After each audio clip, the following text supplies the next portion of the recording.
Você já deve ter ouvido falar que bordar faz bem. Ou até já experimentou você mesma a tranquilidade e o bem-estar ao bordar. Mas e se eu te disser que o bordado vai muito além de apenas uma atividade manual que simplesmente faz bem? E se eu te disser que o bordado é capaz de trazer relaxamento, aliviar a ansiedade, de te fazer uma pessoa mais feliz e até mesmo aliviar a dor física? É isso mesmo. O bordado é muito mais do que uma técnica. É um recurso terapêutico poderoso. E é sobre isso que a gente vai falar nessa aula. Eu me chamo Laura Moreira, sou psicóloga e professora de bordado. E desde 2014 eu trabalho com essa arte manual encantadora. Eu sou cearense, de Fortaleza, mas isso você já deve ter percebido pelo meu sotaque. O bordado chegou na minha vida em um momento em que eu estava passando por uma carga muito alta de estresse. Foi no final da minha faculdade de psicologia. E um dia eu fiz uma aula de bordado despretensiosamente e confesso que eu fiquei surpresa com o que as minhas mãos eram capazes de criar e também com o bem que isso causava em mim. Eu lembro que durante a aula eu fui transportada para um lugar de felicidade. Eu fiquei fascinada. E isso me levou a pesquisar e a estudar o bordado sob esse olhar além da técnica. Até que eu me tornei professora de bordado e um dos momentos mais marcantes da minha trajetória foi quando eu comecei a dar aula e ouvir os feedbacks das minhas alunas e perceber que aquela calmaria e aquele bem-estar que aconteciam em mim também acontecia com elas. E as falas delas eram mais ou menos assim: Lau, com o bordado eu tô dormindo muito melhor.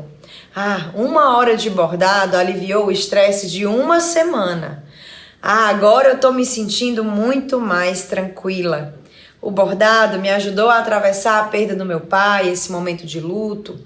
Ou até mesmo pessoas que disseram que eu descobri que bordando eu sou muito mais feliz. E talvez você se identifique com algumas dessas falas. E acredite, eu poderia passar horas e horas falando das transformações vividas pelas alunas, mas o que eu quero trazer nessa aula são evidências científicas sobre os benefícios do bordado e eu também vou te orientar para que você torne o seu momento de bordado mais leve e mais prazeroso. Vamos lá? Se você já borda ou está começando a bordar agora, você já deve ter percebido que depois de alguns minutos de prática, parece que o tempo começa a passar em um ritmo diferente. Parece até que você se desliga do mundo lá fora. Por que será que isso acontece? E agora eu quero compartilhar um dado fantástico com você. O Dr. Herbert Benson, cardiologista da Universidade de Harvard, encontrou essa resposta. Em 1975, ele fez uma pesquisa chamada A Resposta do Relaxamento, onde ele observou que as atividades manuais de caráter repetitivo, como o bordado, são capazes de produzir um efeito similar ao da meditação. Olha que incrível! É a ciência comprovando o que as bordadeiras que vieram antes de nós já sabiam. E quando o Dr. Benson fala sobre o efeito similar ao da meditação, o que isso significa na prática? Redução da frequência cardíaca, ou seja, o coração bate mais tranquilo. Redução do nível de cortisol no sangue. O cortisol é o hormônio do estresse, ou seja, bordar desestressa. Um profundo relaxamento, então, aquela sensação que eu comentei, que faz parecer que o tempo passa diferente e você se desliga do mundo lá fora, o nome disso é relaxamento. Então agora você já entendeu que o bordado é profundamente relaxante.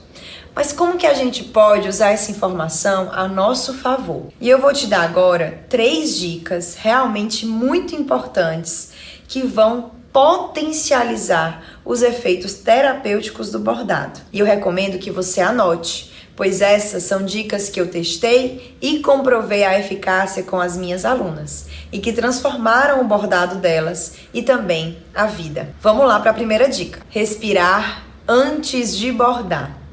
Eu sei, pode parecer estranho, provavelmente você nunca ouviu falar de respiração com bordado. O que é que tem a ver uma coisa com a outra? Calma que eu vou te explicar. Eu percebi que quando a gente chega no momento de bordado, com aquela mente cheia, a agitação mental da rotina, do trabalho, às vezes acontece uma ruptura que atrapalha a prática do bordado. Às vezes, essa agitação até faz com que você erre os seus primeiros pontos ali no tecido, confunda os materiais, fure o dedo. Isso acontece porque a sua mente ainda não chegou 100% no momento de bordado. Mas ao sinalizar para a sua mente que agora é hora de bordar através da respiração consciente, essa transição para o momento de bordado fica muito mais suave e muito mais agradável. Funciona assim: 1 minuto já é suficiente. Apenas com a consciência de observar o ar entrando pelas narinas e saindo pela boca.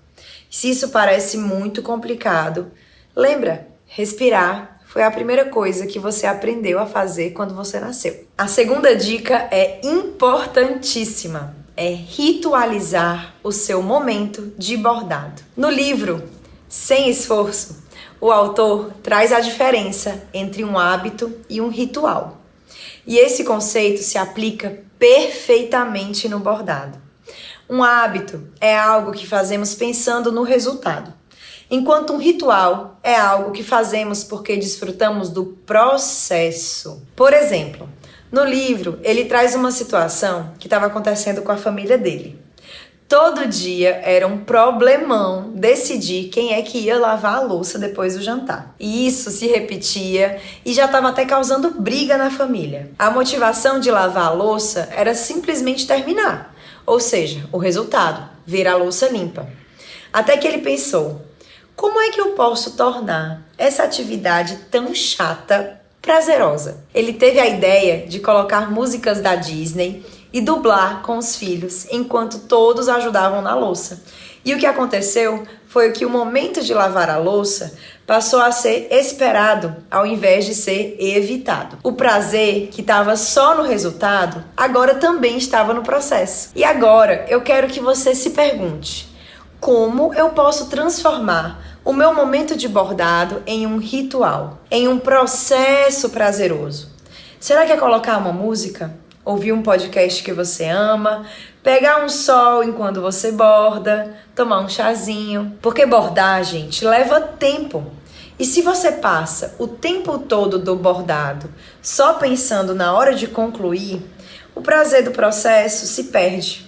E com o tempo, você vai bordar cada vez menos e pode até desistir. Você entende como essa pergunta é importante para a sua prática de bordado? Esse é o grande segredo das bordadeiras.